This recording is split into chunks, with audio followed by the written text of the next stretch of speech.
Tsaggaa Balaachoo ganna tokkoo fi walakkaa boodaan erga butamtee gocha irratti raawwatame hundaa BBC'tti himte kunootiin bara 2015 akka lakkoofsa Itoophiyaatti Tsaggaa Balaachoo butamtuu qeeqaa fi dheekkamsa garaagaraatu gaggeeffamee darbee kan miidha dagatus kan miidhameen dagatuuti. Kunoo Tsaggaan har'as miidhama ishee hundaa gola onnee ishee keessaa saaqxee as baaftee tokko tokkoon fuula isaa gaggaragalchitee irraa namaa dubbifti. Callifni ishee waggaa tokkoo fi walakkaa boodaas cabeera. Ciitiin irratti raawwatame hundisaas gadi yaa'eera. Guyyoota gidiraa isa namaa hin qooddanne dabarsuun tokkoon ciminni guddaan abbaan gidiraan sun irra ga'ee ta'uusaa inni lammataa immoo Waaqayyo olchaadha jedhanii isaaf galata galchuutu dirqama. Isaa'uu gidiraa fi hiraarsaa dubartummaa guyyoota 9 baachuun akkaan ulfaataa ta'us qorqalbii cabaa dirqiin dirqama baachuutu ishii mudate. Humnaan nama baachifnaan abaaboosaa ta'uu dhagaan qixuma namatti ulfaata. Gaafa karaa jaalalaa dhufe garuu gatiin abaaboo fi dhagaa madaalliin isaa walii lama. Jaalala silaa dhiisii coomnii fi booknuu annanii fi cuukkoonuu humnaan taanaan heexoo caala namatti hadhaawaa. Kamisaa ta'uu kam bitaan isaa ta'uu mirgaan bultiif isaa ta'uu saalqunnamtiin daqiiqaa muraasaa yoo jaalalaaf hin taane waan isaa dhamaraasuudha. Gidiraa ishee gidirse booda akkaataa isheen itti baatee kan mootummaan naannichaa ibseerraa dugdaa fi garaadhas. Kun hundi immoo biyya handhuura isheellee itti buufattee irmi ishiitti ta'ee ijaa fi ijoo dhabdee biyyaas baqattee hambaarra hamba filachuudhaaf dirqamte.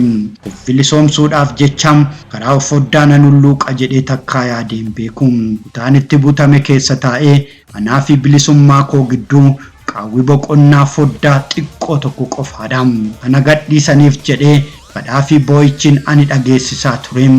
Bookee gurra arbaaseenti ta'ee kan dhiiraa dhiisiin dubartoonni akka koollee nyaatanaaf dhiyeessuudhaaf gara kutichaa dhufanillee naana'uun isaan danqee. Halkan namni na butee fi hiriyaan isaa yoo kutaa sanaa ba'an karaa foddaa waan jiru mil'achuu yaale. Yoon qaawwaa keessaan ija koo gara alaatti achi ergu iji koo dhaqee dubartii teessu tokko irra bu'ee sodaa guddaadhaan of bilisa baasuun otoo qaamni koo rom'uu amma dubartiin kun natti garagalanitti isaan eege. Dubartiin kun gara godoo isaaniitti gaafa galan akkuman ta'een qaawwaa foddaa keessaan miliqee ba'e. Dura kotteen koo akka hin dhagaamneef suuta jedheen tarkaanfachaa ture. Achi booda ammoo sodaa keessa koo guutee lubbuu koo na keessaa baasuudhaaf jedhu gorora koo gaditti liqimseen ciniinnadhee fiigicha eegale. Ta'us garuu osoo lafa garaa kootiin gahin dubartiin godoo keessa turan sagalee koo dhagaanii iyyatti fuudhanii.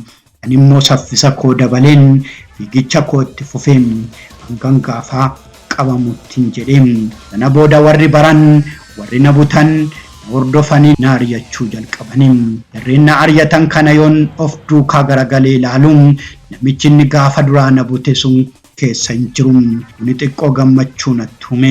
Garuu akkuman ta'u ta'een dallaa sana keessaa bahee daandii gubbaa bu'e. Namoonni birmannaa iyya kootii dhufanis walitti qabamanii. Iddoo kanatti yoon ofirra garagalu dhoqqee fuuldura koo darbaa jirtuun arge. Dafee harkaa miliquuf jedheen namichicha uddeelladhee harkaa miliquudhaaf yoon jedhu dhiirota na hordofaa turan keessaa tokko na qaqqabee dhoqqee ni dhaabsise. Yookaan an irraan kufe. Abdiyootoo hin kunneen namoota iyya koo dhagaanii walitti qabaman miila isaanii qabadhee kadhachuudhaan eegalee. Maaloo na oolchaa, maaloo ilmoo hin qabdaniin jedheen. Yookaan caalaatti eenyummaa koo akka baraniif jedheen waraqaa eenyummaa koo baasee itti agarsiiseen namoota nan hin beeknetu na bute. Maaloo na gargaaraa jedheen kadhachuu kootti fufe. Isaanis eenyuyyuu sin tuquu si qaqqabneerra jechuun waadaa naa seenanii. Yookaan nama gidduudhaa baasanii na deebisu jedhee yaanne. Namni na bute sun dhufee namoota na gargaaruudhaaf achi dhaabbatan hundaa adda fuudheen waraqaa poolisiitti agarsiisaa dubbisuu jalqabeen. Kanaan booda namoonni na gargaaruudhaaf waadaa seenan hundi yaada isaanii ni jijjiiranii. Ati Iliyaasaa miti? Maaliif rakkista? Ben wajjin naan jedhanii. Namoonni kunneen isa gargaaranii na baatanii manan keessaa miliqetti na deebisanii. Haalan keessa turee fi kadhaa na baraaraa ani dhageessisaa ture namni na dhagahe tokkollee hin turre. Yeroo butanii na fudhatanii deemanis wanti ta'e waanuma akkasiitiin.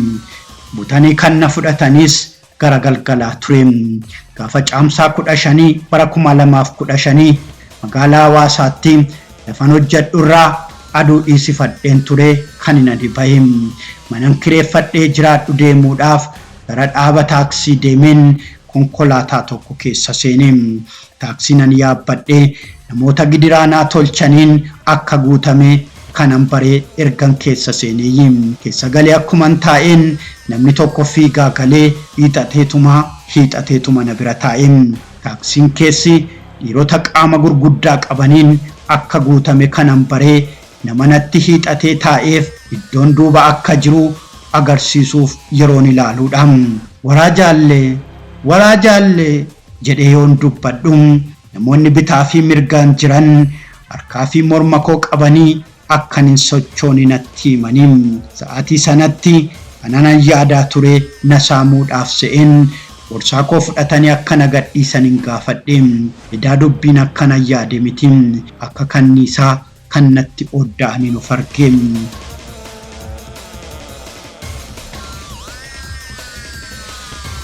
Konkolaataan xiqqoo akkuma deemeen isaan keessaa tokko hiriyaa keenya maaf hin dubbiftu naan jedhe. Anis hiriyaan keessan eenyu jedheen gaafadhe. Yawaalaa Maabiraatiin sin dubbisu jetteenitta naan jedhanii. Yawaalaa Maabiraat Walda Maariyaam poolisii saajin olaanaa kan ture yoo ta'u eegduu kantiibaa magaalaa Hawaasaa ture. Namni kun baankii Daashan dameen ana hojjedhu keessaa maamila waan tureef ni deddeebi'a ture. Sin dubbisaa wala arginu jechuudhaan na rakkisaa ture. Yeroon ba'uu fi galuu na eegaa ture. Bilbilas gegeeddaree irra deddeebiidhaan natti bilbilaa ture. Nama kanarraa ergaan doorsisaa hedduus na qaqqabaa ture. Yeroo akkanatti ukkaamsee na fudhata jedhee yaadee hin beeku. Konkolaataa yaabbadhee magaalaa Hawaasaa dhiisee gara baadiyyaa yoo adeemuu jalqabu sodaan koo dabalaa dhufe. Eessa akkan deemu maal gochuuf akka jiran homaa hin beeku.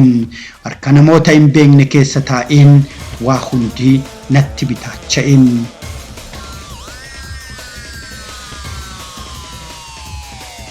Konkolaataan yeroo bosona keessa ga'u duuba dhokatee kan ture.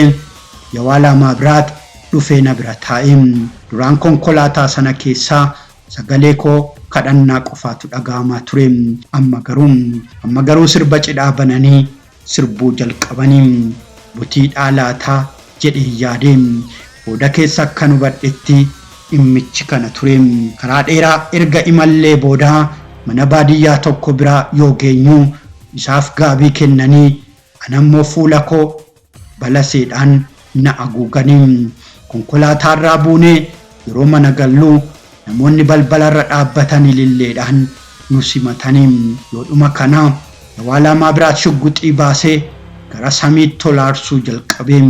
Haalli ta'aa jiru ammoo cidha ta'uudhaaf deemu gilimmisiisaa jira.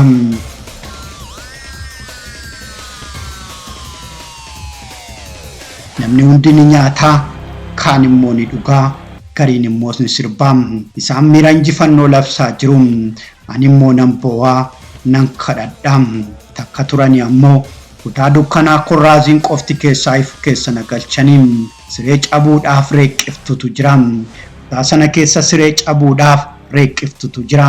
Amma gaafa yaadu kutaan sun kutaa awwaalchaa natti fakkaata. Otoon boo'uu, otoo waaqa kadhadhu halkan sun ni bari'e.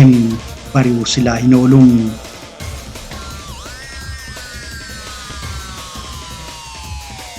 Ganama Yawaalaa Maabiraat hiriyoota isaa waliin walgahii wayii erga godhanii booda na waamsisanii. Kana booda haadha warraa Yawaalaa Maabiraatiidhaatii naan jedhanii. Jaarsa qopheessineerra, maatii keettis ni bilbilta, jaarsoliis ni fudhattu jechuudhaan waan anarratti murteessan natti himanii anis waan naan jedhan raawwachuudhaaf gara maatii kootiitti nan bilbilee maatiin koo baduu koo waan baraniif kan natti aasaa turan naasuudhaan eessa kan jiru baruudhaaf osoo gaafiidhaan na muddanuu bilbilli cufame. Anaanis deebisanii gara kutaa sanaatti na galchanii halkan sana ture foddaa ishii xiqqoorraan bahee miliquu kan yaaleen.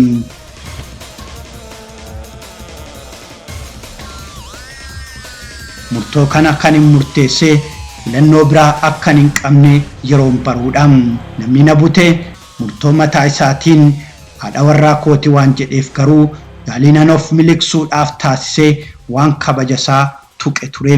Yaaliin miliquudhaaf taasisee fashalaa'ee yeroo manatti deebi'uu ija diddiimeeffatee na eegaa ture. Akkamiin miliqxaam na salphiftee harka koorraa dubartiin miliqxee naan jechisiisuufi an harkaa eenyuyyuu hin miliqu dubartii dhiisii dhiirriyyuun harkaa miliqee hin beeku jecha jedhu irra deddeebi'ee afaansaa keessaa baasaa ture. Erga mana dukkanaa sana deebisanii na galchanii waan akkan hanga ammaatti narratti raawwatamne sodaachaa turetu narratti raawwatame. Kutaa sana keessatti nan gudeedame. Baay'ee cimaa ture. Xiiqiidhaan kan nan gudeedame. Irreesaa natti agarsiisuudhaaf nan falmaa ture. Nan qorame. Kanaan dura immoo dhiira tokkollee beeku. Sirna bataskaanaanis heerumuuf qophiirran ture. Erga galgalaa illee waan guyyaan irratti raawwatame sana hundumaa deebisee yaadadheen boo'ee galee. Intalli kun midhaan nyaatteetti ammoo ni dhiphatti akkasumas boo'aa jirti jedhee namni naaf yaadu hin jiru. Irra deddeebiin na gudeedaa ture. Hangan of wallaalutti gara jabinaan na gudeedee ture.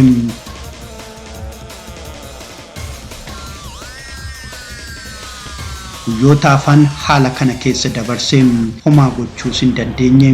Namni mana keessa jiru hundi garaa natti jabaateera. Nan iyyaa gargaarsan gaafadha. Namni miidhama koobatu tokkollee hin turre.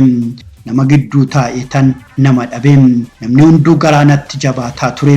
Namni dhiis intala kana jedhuun tokkollee hin jiru. Guyyaa guyyaan namoonni hedduu gara manaa dhufanis waa'ee kiyyan dhiphatanii. Ani garuu yooman kana keessaa ba'a jedheen yaadaan buusee baasam. Gaafa tokko intala nyaataa akkana nyaachiftuuf ergamte tokkoon sossobee afaan tolee arraba fardaatiin ishee arraabee bakki amma jirru kun eessa jedheen gaafadhe. Isheenis sagalee ishii gadi qabachaa bursaanaan jette. Akka tasaa akkamiin akka ta'een barree ana biratti bilbila dagatame tokkon argadhe.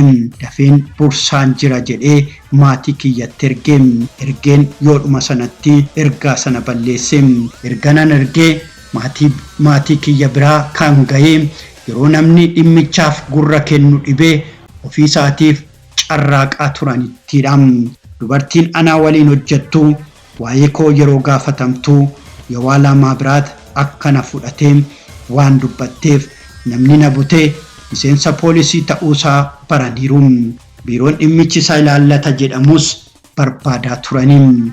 Ta'us Itiyoo Telekoomiin teessoo bilbilli itti ergamee bursaa akka ta'e ni baranii. Odeeffannoo kana poolisiis gurra ni buusanii. Guyyaa ittaanuu galgala sa'aatii 2tti poolisoonnii fi obboleessi kiyyaa buufata poolisii bursaan ka'anii. Edaa isaan hanga sa'aatii 4tti nama na ugguree akkamiin qabanii akka bilisa baasan karoorsaa turanii. Namoota naannichaa gaggaafatanii mana naan keessa jiru yeroo ga'an anis ta'ee namni na buteen turre.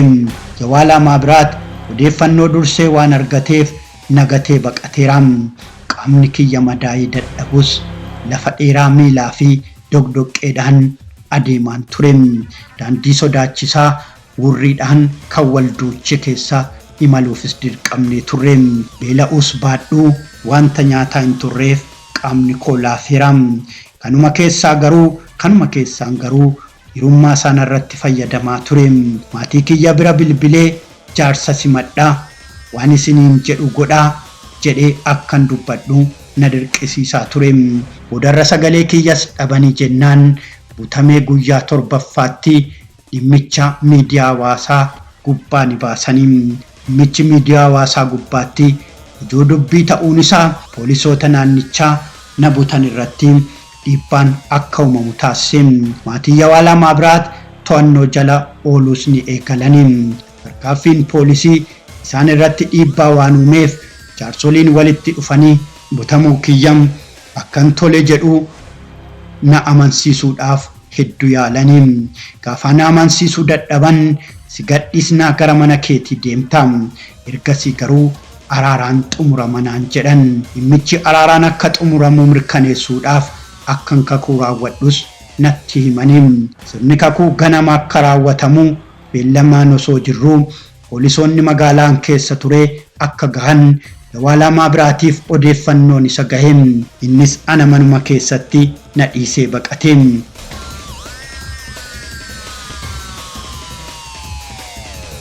Guyyaa itti aanu namoonni biroo maallaqa geejibaaf na gargaaru naaf kennanii gara buufata konkolaataa na geessanii. Akkamiinan konkolaataa garagaraa yaabbadhee Hawaasaa akkan ga'us natti himanii. Magaalaa Hawaasaa yeroon ga'uudhaaf jedhu maatii kiyyaaf akkan bilbiluu siim kaardii natti kennanii na gadhiisanii. Humnas waanan dhabeef sammuun kiyyas waan dadhabeef waan godhinaan jedhan nan godhan ture. Akkuman ta'u ta'een waan isna gargaaree buufata konkolaataa 3 keessa darbee Hawaasaa qaqqabee.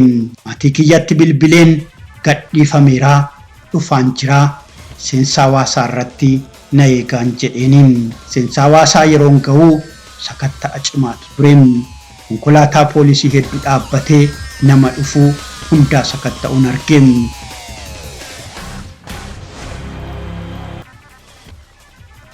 Konkolaataa keessaa yeroon bu'uu poolisoonni si barbaanna miti jedhanii bitaa mirgaan akka yakkamaa na qabatanii na galchuudhaaf yoo jedhan maatii kiyya osoo hin argin hin seenuun jedheeniin. Isaanis bilbilaan na qunnamsiisanii achi gara buufata poolisii na geessanii. Buufata poolisii keessaa aangawoonnii fi hooggantoonni poolisii walitti qabamanii akkamiin akkan gadhiifame na gaafatanii. Hunduu afaan na gogsaa. Bakkan irraa ka'ee dhufee akkan hin beekneen itti himee. Bakkeewwaniin konkolaataadhaan daddarbee dhufe garuu ittan himee. Ergasii boodaa bakkan boqodhutti na erganii. Deebisanii ammoo na waaman. Bakka gadhiifamtee kaasee si hordofaa turre. Hanga Hawaasaa seentutti kan eegneef tokkorri biraa akka hin uumamneef naan jedhanii.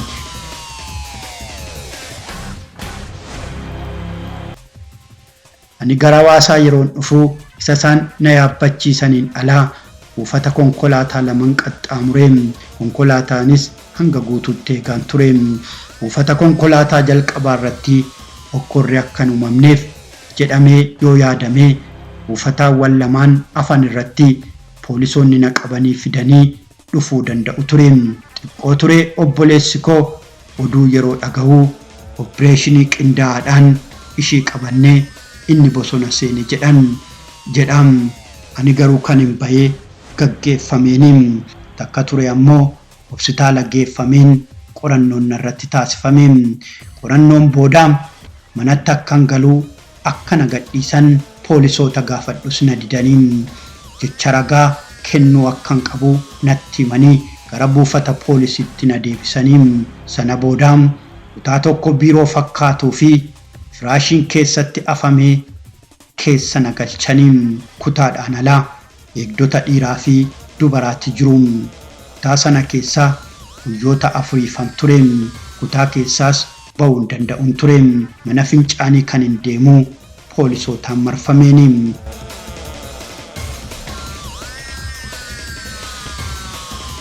Nama kutaa keessa seenu kan eeyyamuu fi dhorkus poolisootuma.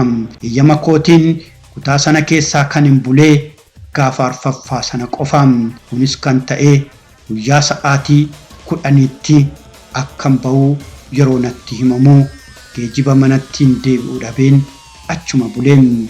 Butii fi dirqiin gudeeduu kan narratti raawwate saajin olaanaa Yawaalaa Maabiraat Walda Maariyaam kan inni to'annoo jala oolee ani gadhiifamee guyyoota 5 boodaadha. Baatiiwwan 7 booda immoo dhaddachi dubartootaa fi daa'immanii mana murtii sadarkaa jalqabaa Hawaasaa hidhaa cimaa waggaa 16 akka adabamutti mure. Erga murtiin darbee baatii 3 booda sanada mana murtii osoon gaafadhu murtiin kun fooyya'uusaan dhagaye.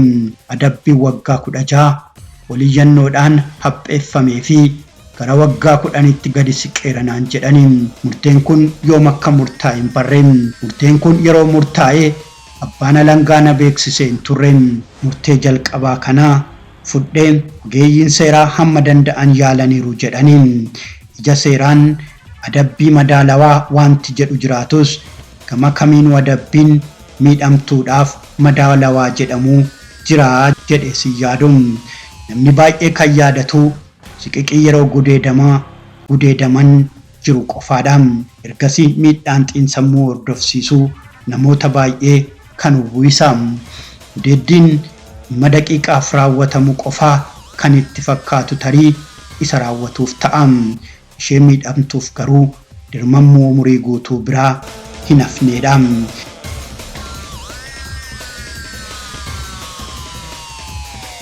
Miidhaa xiinsammuun baay'ee dararameera. Hanga yoonaa yaalan hordofaa jira. Kan narra ga'e darara guyyoota 9 sana qofa miti. Aleellaan saalaan irra ga'e hariiroo hawaasummaa, jireenya afuuraa akkasumas ilaalcha nani qabu akkaan na miidheera. Akkuman bilisa ba'inan wal'aansa xiinsammuu hordofuu eegalee. Saffisa sanaan wal'aansaan argadhe illee hanga yoonaa na jeeqaa. Dhukkuboonni guyyaa baay'ee boo'ichaan akkan dabarsu na dirqanii jiru. Maatiin kiyyaa dhimma kiyyaan baay'ee dhiphatanii waan turaniif isaanillee dhokadhee guyyoota nama qoran baay'ee dabarseera. Kana hundaa osoon dabarsaa jiru osoomtuu natti hin himamin murteen duraa jijjiiramuu isaatti gargaarsa barbaachisaa gara miidiyaa hawaasummaatti dhufe.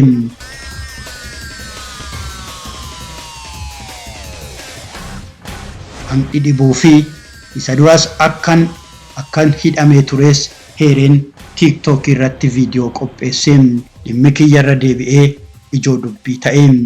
Viidiyoon gadhiise garuu poolisii hawaasaa hin gammachiifne. Poolisiin magaalaa hawaasaa maqaa gaarii magaalichaa balleessaa jirta. Dalagaa akkanaarraa of qusadhu jechuudhaan ibsa biraan irratti baasanii. Kan hin dubbadhe waan narra ga'eedha. Haqan dhabeedha. Osoon dubbii biraa dubbadhe waan na akeekkachiisaniif jecha si harkaa fuunaa jedhanii mana hidhaa na galchuu danda'u jedheen sodaadhe. Wal'aansa naaf taasifameen Waaqayyoon na gargaaree amma tokko Waaqayyoon qaba. Kanaan booda dubartoota akka koo miidhaan irra ga'eef sagalee ta'uun qaba.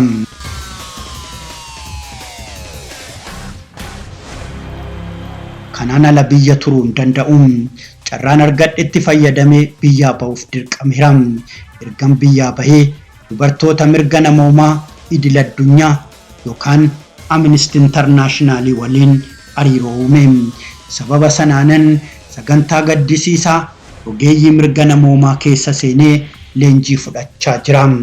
Deeggarsas argachaa tuman jira. Leenjiin kun falmaa mirgaa ta'uu na dandeessisa. Yeroo isa cimaa dabarseera. Sichi namoota kuma hedduufan sagalee ta'a jedhee yaada. Mallattoo cabanii hafuu lammatan agarsiisu. Ce'ee nan mul'isaa nan cimaa. Fiikoofis ta'ee dubartoota warra aleellaa akkasii keessa darbaniifis mallattoo jabinaa nan ta'a. Dubartiin erga gudeedamtee booda gatiin ishee akka durii miti jedhame yaadama. Warqeen ibidda seenee bahee hangam qaalii akka ta'e agarsiisuu qabna. Anaan kan na cabse gudeeddiidha. Aleellaa saalaadha. Isarratti immoo cimeen namoota hedduuf furmaata ta'a. Kitaaba waan irratti raawwatame ibsu qopheessaan jira. Butii fi aleellaa saalaa kanaan dura uumame irratti osoo adabbiin sirriin fudhatamee jiraate anarratti kun hin raawwatamu ture. Hanqinni seeraa kun aleellaan saalaa anarratti akka raawwatu qaawwa baneera. Falmaa mirgaa ta'uudhaaf ofiif dhaabbachuu eegaleera. Sichi wanti anarra ga'ee dubartoota Itoophiyaa kaan irraa akka hin geenye nan falmadha.